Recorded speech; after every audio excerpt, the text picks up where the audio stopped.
All practice pages and other materials, over 110 pages in all, are available at my Teachers Pay Teachers store at www.teacherspayteachers.com/store/and-boss night. First lesson, learning cursive, is lowercase I. Our very first letter in cursive is lowercase I. It's very much like a printed I, except that it has a beginning stroke, an ending stroke, and it's written on a slant. For every cursive lesson, remember that you need to sit up straight and have plenty of room to work. No extra things on your desk in your way. Begin, make sure your paper is slanted. If you're right-handed, its right corner slants towards the top of your desk. If you are left-handed, its left corner slants towards the top of your desk. We need to keep in mind that cursive is written on 4 lines and 3 spaces. All the letters sit on the baseline. Halfway up is the midline, then the headline.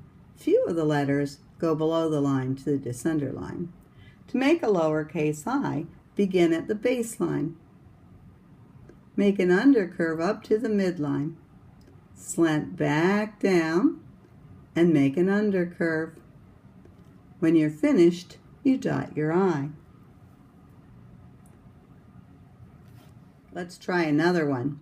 We begin at the baseline, make an undercurve up to the midline, slant back down. This time we'll make sure we touch the baseline and curve up with an undercurve.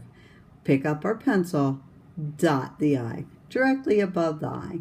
We do not dot it till we finish the entire word. So the I has 4 basic parts.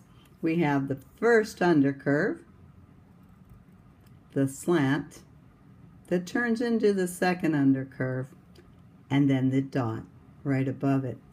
One of the don'ts that you want to remember when you're making lowercase I is don't forget to dot it. Something else we want to make sure is we always touch the midline and the baseline. Over here, this one wasn't quite perfect.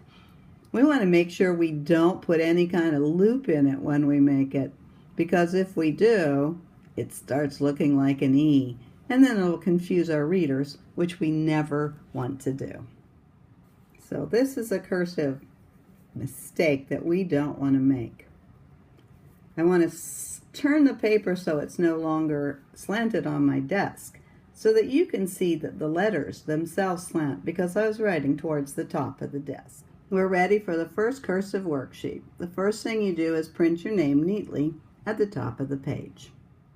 Each worksheet has a bold letter first and then gray letters that follow it. The bold letter is the model of the letter we're going to make. The gray letters are what I call training wheel letters. Just like on a bike, we need to train our legs how to do all the strokes properly. In cursive, we need to train our fingers how to do all of the strokes properly. And so, if we remember, we start with an undercurve,